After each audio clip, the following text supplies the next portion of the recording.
जिस जातक की कुंडली में गुरु ग्रह दोष हो उसे नियमित रूप से बृहस्पतिवार भगवान की पूजा करनी चाहिए। उसके लिए प्रत्येक गुरुवार को बृहस्पतिवार व्रत कथा का पाठ करना लाभदायक होता है। गुरुवार का व्रत रखने से हर पीड़ा से मुक्ति मिलती है। ओम गम गणपतये नमः। जय हो बृहस्पति देव की। अथ श्री बृहस्पतिवार व्रत कथा।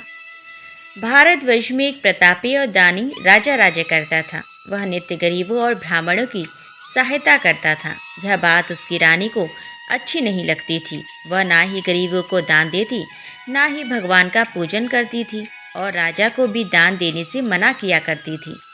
एक दिन राजा शिकार खेलने वन को गए हुए थे तो रानी महल में अकेली थी।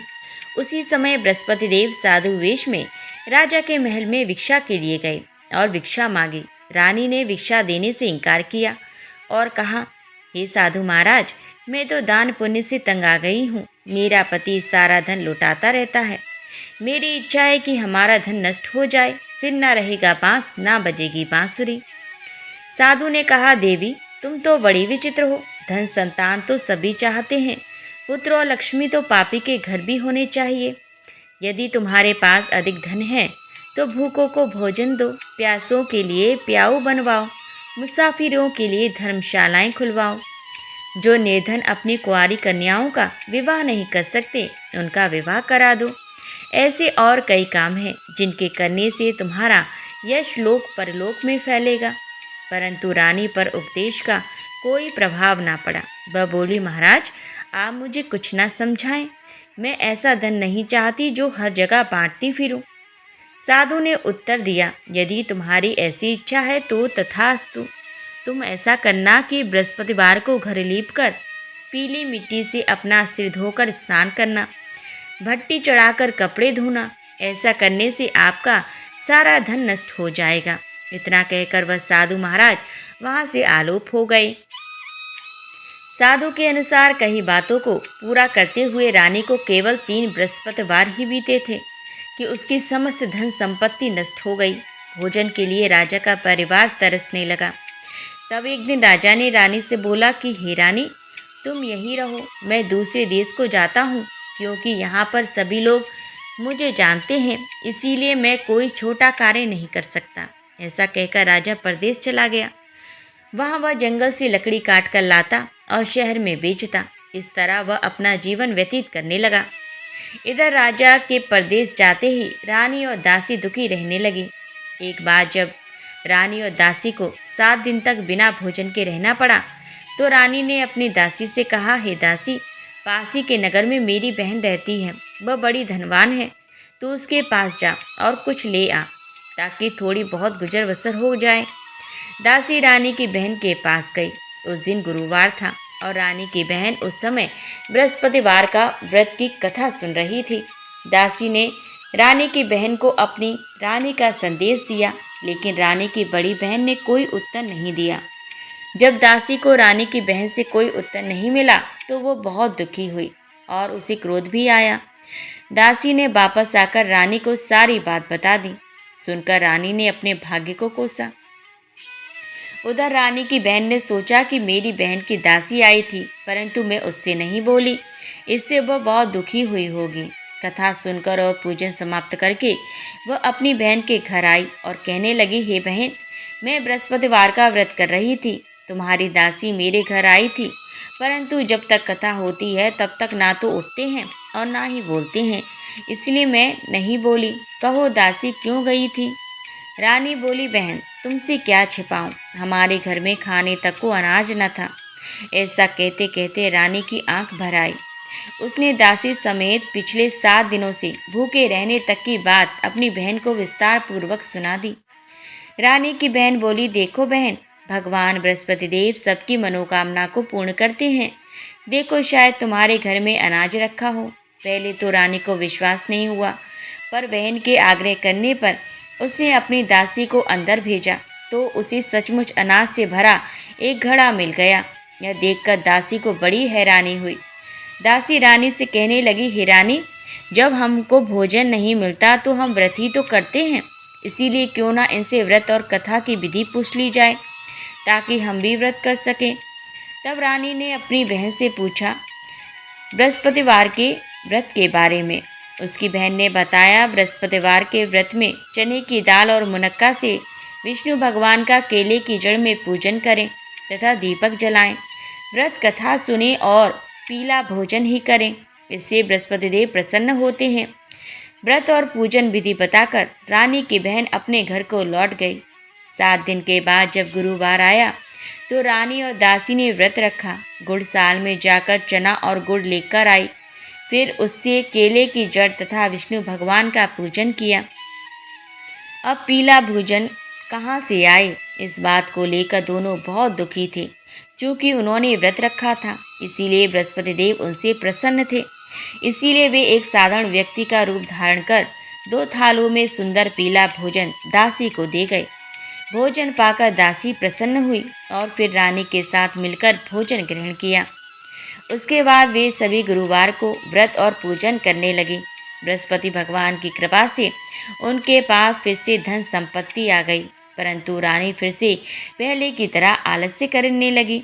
तब दासी बोली, देखो रानी, तुम पहले भी इस प्रकार आलस्य करती थी। तुम्हें धन रखने में कष्ट होता था, इस कारण सभी धन नष्ट हो गया, और अब जब भगवान बृहस्पति की कृपा से धन मिला है तो तुम्हें फिर से आलस्य होता है।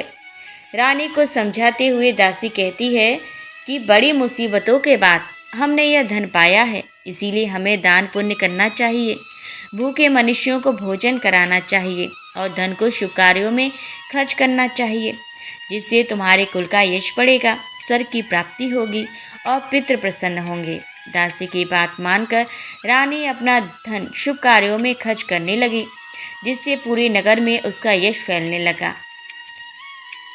एक दिन राजा दुखी होकर जंगल में एक पेड़ के नीचे आसन जमाकर बैठ गया। वह अपनी दशा को याद करके व्याकुल होने लगा। बृहस्पतिवार का दिन था। एकाएक उसने देखा कि निर्जन वन में एक साधु प्रकट हुए। वह साधु वेश में स्वयं बृहस्पति देवता थे। लकड़हारे के सामने आकर बोले, हे लकड़हारे, इस सुनसान जंगल में तू चिंता मग्न क्यों बैठा है? लकड़हारे ने दोनों हाथ जोड़कर प्रणाम किया और उत्तर दिया, महात्मा जी, आप सब कुछ जानते हैं, मैं क्या कहूँ। यह कहकर रोने लगा और साधु को अपनी आत्मकथा सुनाई। महात्मा जी ने कहा, तुम्हारी स्त्री ने बृहस्पति के दिन बृहस्पति भगवान का निरादर किया है, जिसके कारण रुष्ट होकर उन्होंने तुम्हारी यह दशा कर दी।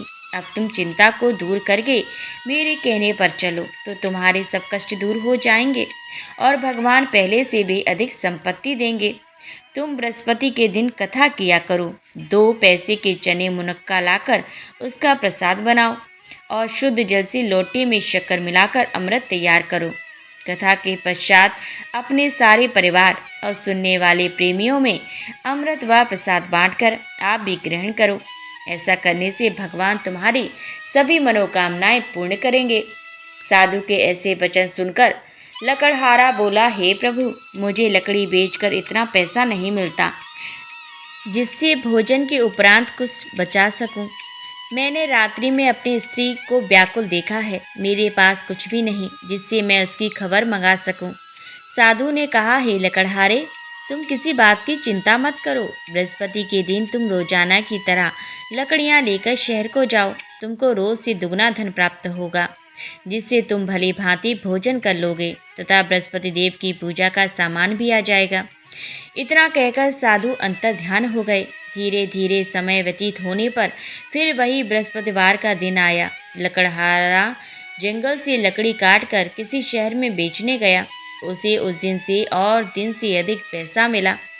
राजा ने चना गुड़ आदि लाकर गुरुवार का व्रत किया। उस दिन से उसके सभी कलेश दूर हुए। परंतु जब दोबारा गुरुवार का दिन आया तो बृहस्पतिवार का व्रत करना भूल गया। इस कारण बृहस्पति भगवान नाराज हो गए।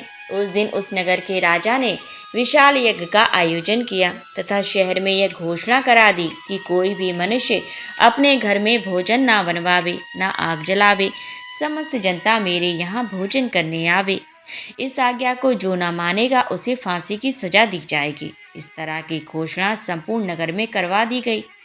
राजा की आज्ञानुसार शहर के सभी लोग भोजन करने गए, लेकिन लकड़हारा कुछ देर से पहुंचा। इसीलिए राजा उसको अपने साथ घर ले गए और ले जाकर भोजन करा रहे थे तो रानी की दृष्टि उस खूंटी पर पड़ी जिस पर उसका हार लटका हुआ था। वह वहां पर दिखाई नहीं दिया। रानी ने निश्चय किया कि मेरा हार इस मनुष्य ने चुरा लिया है। उसी समय सिपाहियों को बुलाकर उसको कारागार में डलवा दिया। जब लकड़हारा कारागार में पड़ गया और बहुत दुखी होकर विचार करने लगा, न जाने कौन से पूर्व जन्म के कर्म से मुझे यह दुख प्राप्त हुआ है, और उसी साधु को याद करने लगा जो कि जंगल में मिला था। उसी समय तत्काल बृहस्पति देव साधु के रूप में प्रकट हुए और उसकी दशा को देखकर कहने लगे, अरे मूर्ख, तूने बृहस्पति देव की कथा नहीं करी, इस कारण तुझे दुख प्राप्त हुआ है। अब चिंता मत कर, बृहस्पतिवार के दिन कारागार के दरवाजे पर 4 पैसे पड़े मिलेंगे, उनसे तू बृहस्पति देव की पूजा करना, तेरे सभी कष्ट दूर हो जाएंगे। बृहस्पति के दिन उसे 4 पैसे मिले। लकड़हारे ने कथा कही। उसी रात्रि को बृहस्पति देव ने उस नगर के राजा को स्वप्न में कहा, हे राजा, तुमने जिस आदमी को कारागार में बंद कर दिया है वह निर्दोष है, वह राजा है, उसे छोड़ देना। रानी का हार उसी खूंटी पर लटका है, अगर तू ऐसा नहीं करेगा तो मैं तेरे राज्य को नष्ट कर दूंगा। इस तरह रात्रि के स्वप्न को देखकर राजा प्रातः काल उठा और खूंटी पर हार देखकर लकड़हारे को बुलाकर क्षमा मांगी तथा लकड़हारे को योग्य सुंदर वस्त्र आभूषण देकर विदा कर दिया। बृहस्पति देव की आज्ञा के अनुसार लकड़हारा अपने नगर को चल दिया। राजा जब अपने नगर के निकट पहुंचा तो उसे बड़ा आश्चर्य हुआ। नगर में पहले से अधिक बाग, तालाब, कुएं तथा बहुत सी धर्मशाला, मंदिर आदि बन गई हैं। राजा ने पूछा, यह किसका बाग और धर्मशाला है? तब नगर के सब लोग कहने लगे, यह सब रानी और बांदी के हैं। तो राजा को आश्चर्य हुआ और गुस्सा भी आया। जब रानी ने यह खबर सुनी कि राजा आ रहे हैं तो उन्होंने बांदी से कहा कि हे दासी, देख, राजा हमको कितनी बुरी हालत में छोड़ गए थे। हमारी ऐसी हालत देखकर वो लौट ना जाएं, इसलिए तू दरवाजे पर खड़ी हो जा। आज्ञा अनुसार दासी दरवाजे पर खड़ी हो गई। राजा आए तो उन्हें अपने साथ लिवा लाई। तब राजा ने क्रोध करके अपनी रानी से पूछा कि यह धन तुम्हें कैसे प्राप्त हुआ है? तब उन्होंने कहा, हमें यह सब धन बृहस्पति देव के इस व्रत के प्रभाव से प्राप्त हुआ है। राजा ने निश्चय किया कि 7 रोज बाद तो सभी बृहस्पति देव का पूजन करते हैं, परंतु मैं प्रतिदिन दिन में 3 बार कहानी तथा रोज व्रत किया करूँगा। अब हर समय राजा के दुपट्टे में चने की दाल बंधी रहती तथा दिन में 3 बार कहानी कहता। एक रोज राजा ने विचार किया कि चलो अपनी बहन के यहाँ हो आवे। इस तरह निश्चय कर राजा घोड़े पर सवार हो अपनी बहन के यहाँ को चलने लगा। मार्ग में उसने देखा कि कुछ आदमी एक मुर्दे को लिए जा रहे हैं। उन्हें रोककर राजा कहने लगा, अरे भाइयों, मेरी बृहस्पति देव की कथा सुन लो। वे बोले, लो, हमारा तो आदमी मर गया, इसको अपनी कथा की पड़ी है। परंतु कुछ आदमी बोले, अच्छा कहो, हम तुम्हारी कथा भी सुनेंगे। राजा ने दाल निकाली और जब कथा आदि हुई थी कि मुर्दा हिलने लग गया, और जब कथा समाप्त हो गई तो राम राम करके मनुष्य उठकर खड़ा हो गया। आगे मार्ग में उसे एक किसान खेत में हल चलाता मिला। राजा ने उसे देख और उससे बोला, अरे भैया, तुम मेरी बृहस्पतिवार की कथा सुन लो। किसान बोला, जब तक मैं तेरी कथा सुनूंगा तब तक 4 हरैया जोत लूंगा। जा अपनी कथा किसी और को सुनाना। इस तरह राजा आगे चलने लगा। राजा के हटते ही बैल पछाड़ खाकर गिर गए तथा किसान के पेट में बड़ी जोर का दर्द होने लगा। उस समय उसकी माँ रोटी लेकर आई। उसने जब यह देखा तो अपने पुत्र से सब हाल पूछा और बेटे ने सभी हाल कह दिया। तो बुढ़िया दौड़ी दौड़ी उस घुड़सवार के पास गई और उससे बोली कि मैं तेरी कथा सुनूंगी, तू अपनी कथा मेरे खेत पर ही चलकर कहना। राजा ने बुढ़िया के खेत पर जाकर कथा कही, जिसके सुनते ही वह बैल उठ खड़े हुए तथा किसान के पेट का दर्द भी बंद हो गया। राजा अपनी बहन के घर पहुंचा। बहन ने भाई की खूब मेहमानी की। दूसरे रोज प्रातःकाल राजा जगा तो वह देखने लगा कि सब लोग भोजन कर रहे हैं। राजा ने अपनी बहन से कहा, ऐसा कोई मनुष्य है जिसने भोजन नहीं किया हो? मेरे बृहस्पतिवार की कथा सुन ले। बहन बोली, हे भैया, यह देश ऐसा ही है कि पहले यहाँ लोग भोजन करते हैं, बाद में अन्य काम करते हैं। अगर कोई पड़ोस में हो तो देखाऊं। वह ऐसा कहकर देखने चली गई, परंतु उसे कोई ऐसा व्यक्ति नहीं मिला जिसने भोजन ना किया हो। अतः वह एक कुमार के घर गई जिसका लड़का बीमार था। उसे मालूम हुआ कि उनके यहाँ 3 रोज से किसी ने भोजन नहीं किया है। रानी ने अपने भाई की कथा सुनने के लिए कुम्हार से कहा। वह तैयार हो गया। राजा ने जाकर बृहस्पतिवार की कथा कही, जिसको सुनकर उसका लड़का ठीक हो गया। अब तो राजा की प्रशंसा होने लगी। एक रोज राजा ने अपनी बहन से कहा कि हे बहन, हम अपने घर को जाएंगे, तुम भी तैयार हो जाओ। राजा की बहन ने अपनी सास से कहा। सास ने कहा, हाँ चली जा, अपने लड़कों को मत ले जाना, क्योंकि तेरे भाई की कोई औलाद नहीं है। बहन ने अपने भैया से कहा, हे भैया, मैं तो चलूंगी पर कोई बालक न जाएगा। राजा बोला, जब कोई बालक न चलेगा तब तू ही क्या करेगी? बड़े दुखी मन से राजा अपने नगर को लौट आया। राजा ने अपनी रानी से कहा, हम निर्वंशी हैं, हमारा मुंह देखने का धर्म नहीं है और कुछ भोजन आदि नहीं किया। रानी बोली, हे प्रभु, बृहस्पति देव ने हमें सब कुछ दिया है, वो हमें औलाद अवश्य देंगे। उसी रात को बृहस्पति देव ने राजा से स्वप्न में कहा, हे राजा, उठ, सभी सोच त्याग दे, तेरी रानी गर्व से है। राजा की यह बात सुनकर बड़ी खुशी हुई। 9वें महीने में उसके गर्भ से एक सुंदर पुत्र पैदा हुआ। तब राजा बोला, हे रानी, स्त्री बिना भोजन के रह सकती है पर बिना कहे नहीं रह सकती। जब मेरी बहन आवे तो मुझसे कुछ ना कहना। रानी ने सुनकर हाँ कर दिया। जब राजा की बहन ने ये शुभ समाचार सुना तो वह बहुत खुश हुई तथा बधाई लेकर अपने भाई के यहाँ आई। तभी रानी ने कहा, घोड़ा चढ़कर तो नहीं आई, गधा चढ़ी आई। राजा की बहन बोली, भाभी, मैं इस प्रकार ना कहती तो तुम्हें औलाद कैसे मिलती? बृहस्पति देव ऐसे ही हैं, जैसे जिसके मन में कामनाएं हैं सभी को पूर्ण करते हैं। जो सद्भावना पूर्वक बृहस्पतिवार का व्रत करता है एवं कथा पढ़ता अथवा सुनता है, दूसरों को सुनाता है, बृहस्पति देव उसकी सभी मनोकामना को पूर्ण करते हैं। भगवान बृहस्पति देव उसकी सदैव रक्षा करते हैं। संसार में जो मनुष्य सद्भावना से भगवान जी का पूजन व्रत सच्चे हृदय से करते हैं तो उनकी सभी मनोकामनाएं पूर्ण करते हैं। जैसी सच्ची भावना से रानी और राजा ने उनकी कथा का गुणगान किया तो उनकी सभी इच्छाएं बृहस्पति देव जी ने पूर्ण की थीं। इसीलिए पूर्ण कथा सुनने के बाद प्रसाद लेकर जाना चाहिए। हृदय से उनका मनन करते हुए जयकारा बोलना चाहिए। बोलो बृहस्पति देव की जय, भगवान विष्णु की जय।